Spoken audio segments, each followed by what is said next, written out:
Good morning, everyone, and welcome to Unfiltered Recovery. My name is Magdalena Campos or Maggie Campos, however you want to, whatever name you I just choose. went live with it I right am the now. program I coordinator uploaded for the Heart video Life and went live with Ministries it. Recovery 180, and I'm also a certified national peer recovery support specialist. And this morning, I am very excited because I do have someone that's very influential in my recovery, and he saw my recovery from the beginning to the end. We kind of started recovery together, but I had a little, backtrack there, but he continued with his recovery, and I am so proud of what he's done in this time with his recovery. And I will now introduce none other than Mr. Alex. Hi, Alex. Hey, good morning, everybody. Thank you for the introduction, Maggie. My name is Alex Milosz. I'm from the Bartlett Elgin area here in Illinois. Now I live out in Joliet. And yeah, I'm honored to be here this morning. And I also work at a 28-day treatment recovery program here in Joliet. It's called ECS. And I'm really glad to be here this morning. That's awesome. Yeah, ECS. Shout out to Dr. Sharma over there. Yeah, it's a very great place for men to just start their recovery journey. So thank you for working there and inspiring those guys. It's a really great place out there. So I'm gonna start with my first question. What was the moment or experience that made you decide to pursue recovery? Yeah, I wouldn't say it was a specific moment. It was a series of events, series of fortunate events. Like no time is wasted time, and it seemed like it was terrible for me going through my first treatment stay at Rosecrans in Rockford when I was 16 years old. My parents, I was using Xanax and drinking and smoking weed, and my parents ended up sending me to Rosecrans when I was 16, and I didn't want to be there. It was more just like a stay, but it had an impact for the other treatment centers that I went to for sure. It taught me things um, that helped me to go into my first treatment as an adult when I was 19 at the Share program, and then that was after that I stayed at five other treatment stays, 28-day treatment stays, and that led from me, being 16 to then continuing to go and do my own thing. I was using psychedelics. I was using alcohol more frequently and drinking till blackout. Then I started to smoke crack cocaine with my father, and my father was the first person that I ever used crack cocaine with. And I lived with him when I was 18, but I didn't really ever know him growing up. So when I was 19, the next year after I moved in with him, it was 2019, and my father was walking home from the liquor store, and he went to go pick up more cash from the ATM and grab alcohol. And on January 5th of 2019, my father got hit by a car and he died on impact. He was 44 years old. And I was trying to deal with the grief, so I continued to drown myself in drugs and alcohol. And it just was making me even worse. I decided to do things that I said I'd never do. And that led me to make the decision not to be forced to treatment, but to go to my first treatment as an adult, like I said, to the Share program. And like I just said earlier, too, I ended up not staying sober that time. I got 3 months of sobriety, 6 months of sobriety, even 9 months at one point. Over the next 2 years, from 2019 to 2021, I stayed at five more treatment stays and ended up having that be valuable time. Those months of sobriety are not wasted. That's why I said it's fortunate events that I struggled so much because it still taught me things, but it was a series of events that led me up to my last treatment stay um, in July of 2021. I went to ECS here in Joliet, and that was when I started my recovery. That's been long-term recovery now, which my sobriety date is July 11th of 2021, and I'm coming up next month on 5 years of sobriety. Wow, that's amazing. Mhm. I just realized it right now that we are not too far off from our sobriety dates. My sobriety date is July 22nd of 2022, right? Because I had started my journey that prior year in May of 21. But of course, I relapsed, and then so oh, wow, that's awesome to know that we have the same month in recovery. So Yeah. cool, that's And cool. like look at, because I was with you in 2021 a lot, Yeah. and you impacted me greatly. Like you say, I had a influential part. Like Maggie, that first year of my recovery being with you and going to Mosaic Community Church with you, you would come and pick me up. It blessed me so much, built me up a ton, and I'm so thankful for you. And like I mean, just like I was just talking about, no time is wasted time. Like, and it's amazing that we're able to not have relapse define our recovery and like be a part of it as a must, but relapse did make us be where we're at today to actually like really give it all. That's something. Let's talk about that relapse, right? I always say relapse doesn't have to be part of your recovery, Hmm. but relapse is a part of a lot of people's recovery. It was for me. I know I relapsed a lot of times.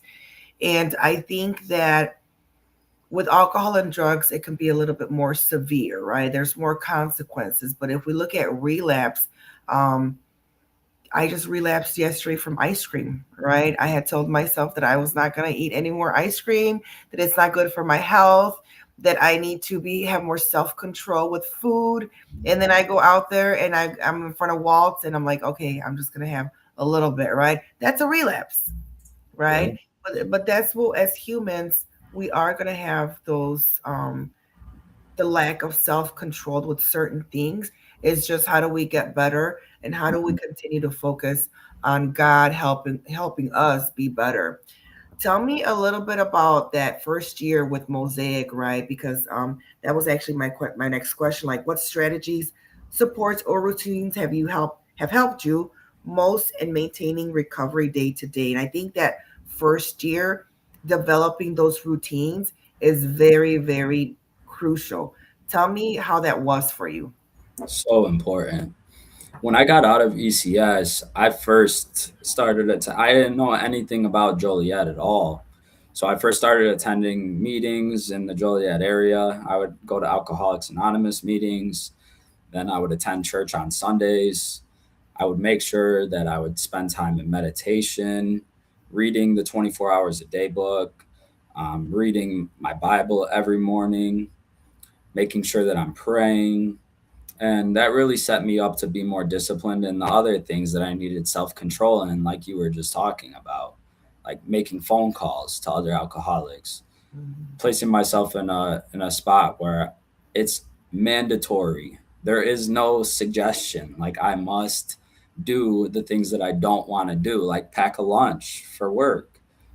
It's those go and see the PO on time and go and take a Uber to work and walk to Elite Staffing. If anybody who's going to be watching this knows Elite Staffing in Joliet, and going and taking that bus to the assembly line jobs and enjoying it because I had an opportunity in front of me. Like that's what I think really helped me, was having all those structured routines on a daily basis just built up more opportunities for me to make adjustments. I don't need to do the same thing in my recovery 10 years later. I can continue to make adjustments to what I do and disciplines in my life. But in the beginning, I really needed to stay structured and do the things because I needed to see results. Mm, And consistency brings about results. And then once I hit the results and I see the effects of those things, then I can add on new things that I'll see the results from. And what the most important thing was going in person to church, going in person to meetings as much as I could, because seeing people physically and being with people physically helps a lot.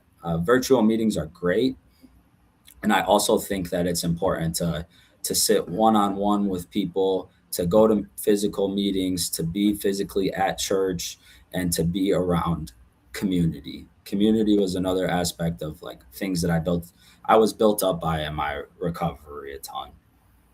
Yeah, that's something I always tell people, right? Like virtual meetings are great, but they're supplemental. Like Yeah, we need to go there face to face. We got to see people. We're humans. We have to have like physical touch, right? Even just like there was days where I didn't feel great at all or I lacked motivation and I made myself, right, go to meetings because that's one of the things like I make myself go to those meetings and even just like hugging people, right? You get yeah, there, hey, what's up? And you hug somebody, that physical touch just can instantly relieve some of the stress that I was feeling, some of the things that were going in my mind, the thought process that was just lingering there, right? Those thoughts, when they just linger right. there and go round and round in my head, that's when I can self destruct if I don't get them out, if I don't talk to somebody, if I don't help somebody else, if I don't learn something, continuing to learn. And like you said, implement new routines to my current routine, which has definitely helped that a lot. What, Absolutely. what was the biggest challenge you faced during recovery and how did you get through it? It's a big one. I think I think a big challenge for me was finding how to accept what I've done in the past and not letting that define who I am. Like when I was 12 years old, I accidentally burnt down my home. We lived in Bartlett, Illinois, and it's the home that I grew up in. I was smoking a cigarette in the garage and I flicked the cherry and it ignited on the lawnmower, and my family lost everything. I hated myself for that. I hated myself that I couldn't make friends because I felt so insecure about things that I had done even in my childhood. I felt my identity was shame. I felt insecure about things that I did, and um, even things that had happened to me. At times, I didn't understand why there was these things happening to me too. So it was helpful for me to notice that my identity is not rooted in those things.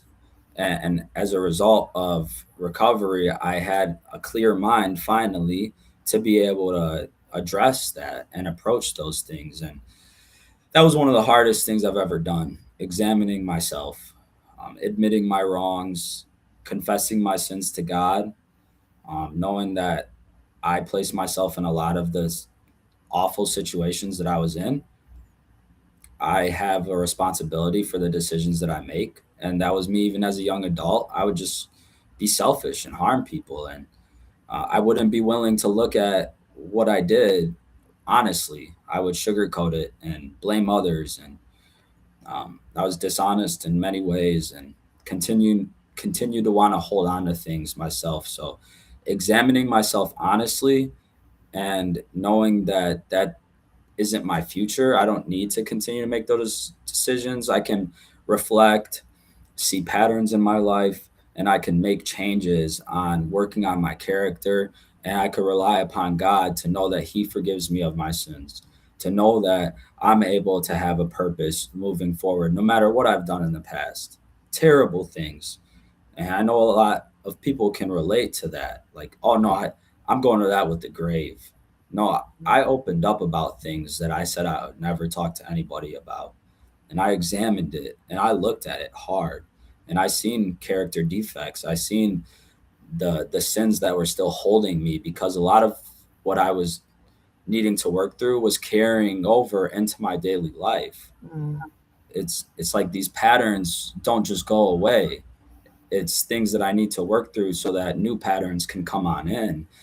And that was a game changer in my recovery. Like my character was really changing by the power of God, not only just saying, "Oh, I trust God is going to change me," and praying this prayer, "God change me." No, it's God change me. I'm willing to let go of these things. I'm willing to say no to what I know I've clung to my whole life, and I don't really want to let go of these things because I'm scared, or mhm, I don't know if I'll ever be able to overcome them. But God changed me, and then I take action and I live according to the Bible. I live according to how people were directing me to examine myself and helping me to work through traumatic experiences, and also receiving the fullness of being forgiven, and knowing that yes, I did those things, but it does not need to make me miss out on what's ahead for me. I have so Yeah. much in life, and that's what's really helped me in my recovery. Like that was really challenging for me to work through and to accept about myself. Let's talk a little bit about the 12 steps, right? Because I too came in and the 12 steps were very beneficial. And I always like to emphasize that there's many paths to recovery. There's not just one path to recovery, right? However, I do feel like for me, and I think it's similar for you, but I want you to kind of expound on that. For me, coming in, I was agnostic without knowledge. I went through the 12 steps and allowed me to gain some knowledge on how to get near to God. And Hmm. so, using those steps to get closer and nearer to God allowed me to see that I needed to improve my spirituality, right? And we were talking about step 11. Can you talk a little bit about that? Yeah, absolutely. I like to I like to say that the 12 steps brought me to know that God is the only way.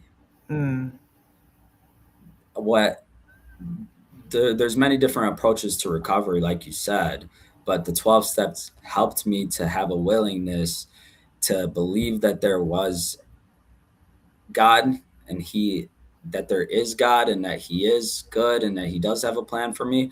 And then they led me to have a greater understanding of who God is, mm, who I believe is the only way mm-hmm, to fulfillment of purpose, life, complete joy, forgiveness, examination with honesty, all that the 12 steps go by. The 12 steps are a direct line to biblical principles, and they help me to continue to enlarge my spiritual life and continue in prayer and meditation to improve my conscious contact with him, so that I could have a greater understanding of who he is. So it was a great jump start. And a lot of what I was just talking about one of the biggest difficulties in my sobriety is that examination piece, looking at what I've done and who I am.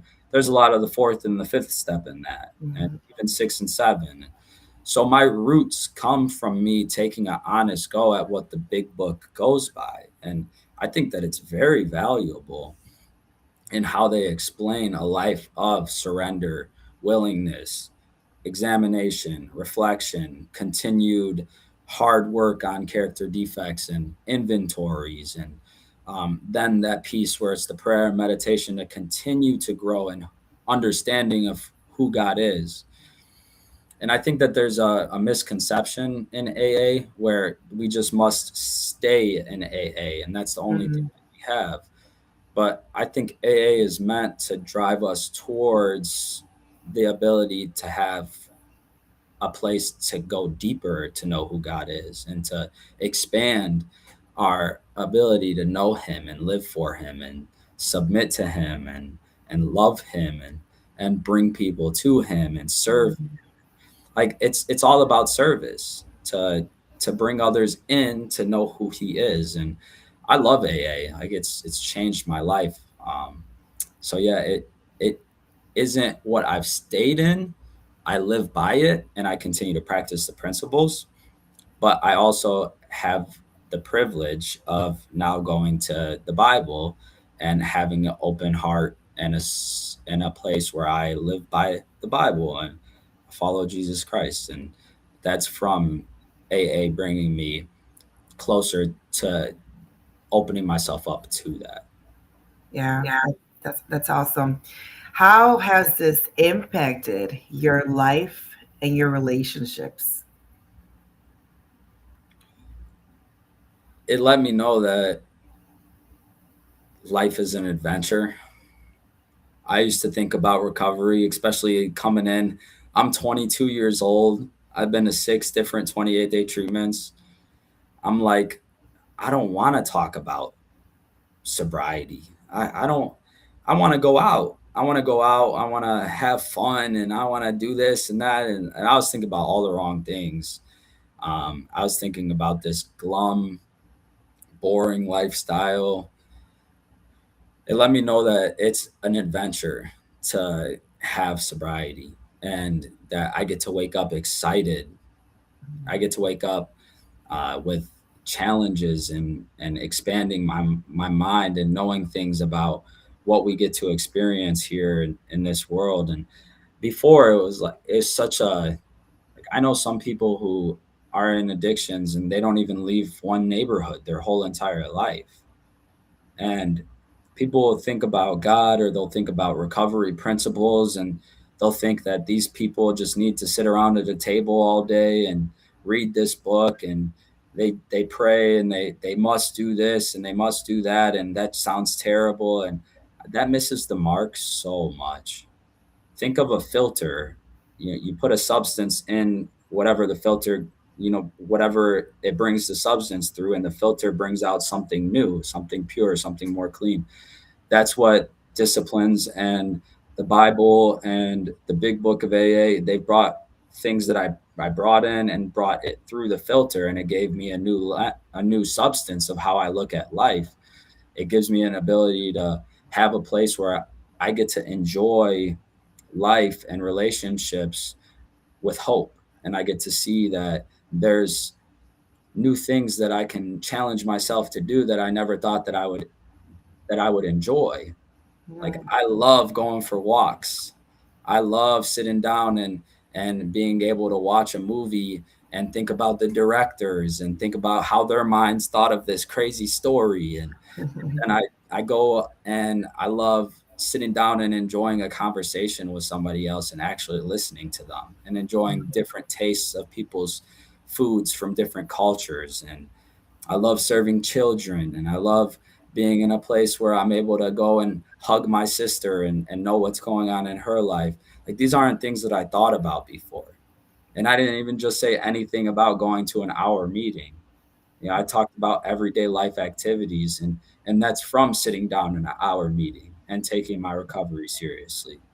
And that's from going to church on Sunday morning and taking the Bible seriously and expanding my network and knowing that I can talk with all different types of ages of people and be trusted by people. My life is so full. I'm so amazed at where I'm at right now. It's surreal for me.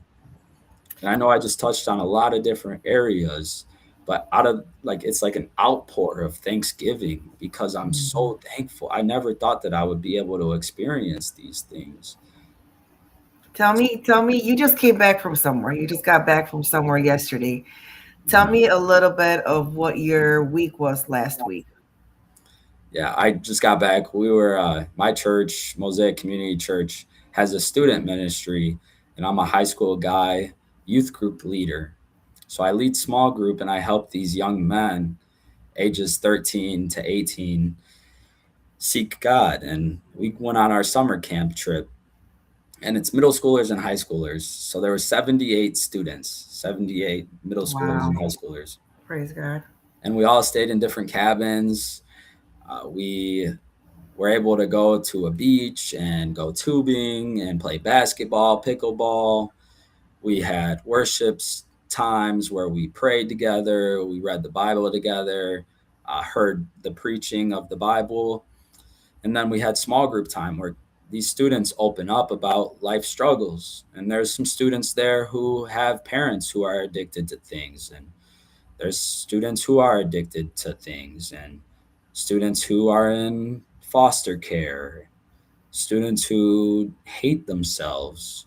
A lot of the things that us alcoholics and addicts struggle with. And I'm able to walk with them and lead them to God, just like we lead other people in recovery to God and toward support networks. And it was such an amazing time. I'm amazed that I get to pour into these students' lives. When I was that age, I was out selling drugs and committing crimes and getting arrested and Mm, smoking crack cocaine. I wasn't focusing on God, and now I get to help them not go to that same. that Awesome. same route. That's awesome. That's amazing. What advice would you give somebody who is starting their recovery journey today? I would say, first and foremost, to be in community. Do not try to do it alone, and open yourself up to people.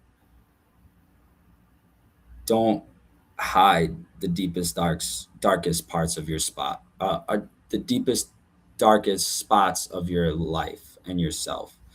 Open up and really tell everything to trusted people, not to a whole group of people, of course. But I know we can get excited and like want to tell everybody everything, and I think that we should find individual and uniquely gifted people to help us walk through things, and that only happens by really searching and like seeing people who come up to newcomers in a meeting and ask questions and don't only talk about themselves and really listen and try to get to know you. And I think that it's important to like look out and look for people who are serious about their recovery and not just let anybody in too. So take it Yeah. seriously to get connected with people. And also, I would say to examine yourself with patience. Don't get overwhelmed about everything that's happened.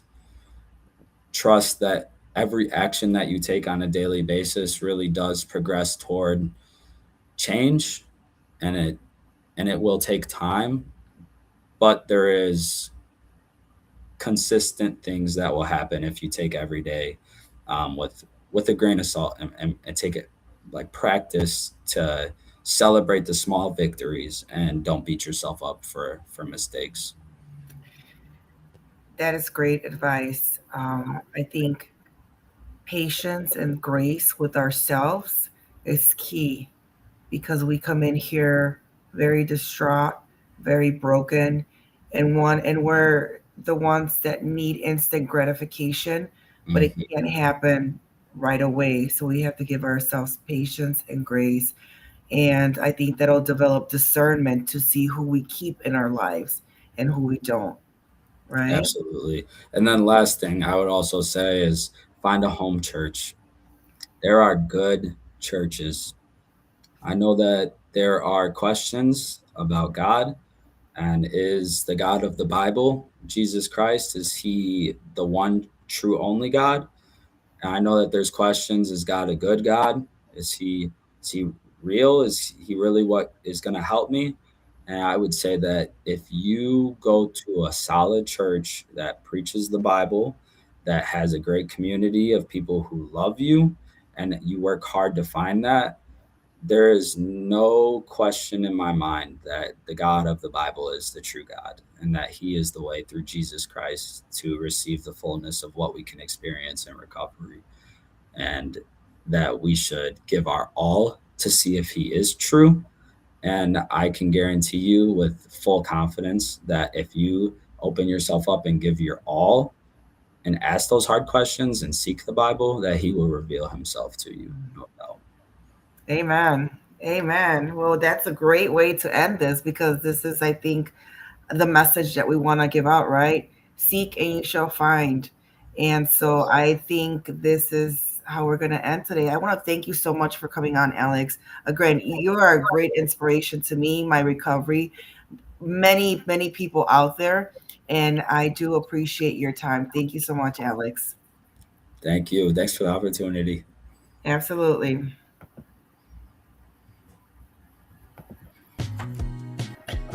Third guessing every choice. 3 a.m. What ifs you can't ignore? Am I failing if this doesn't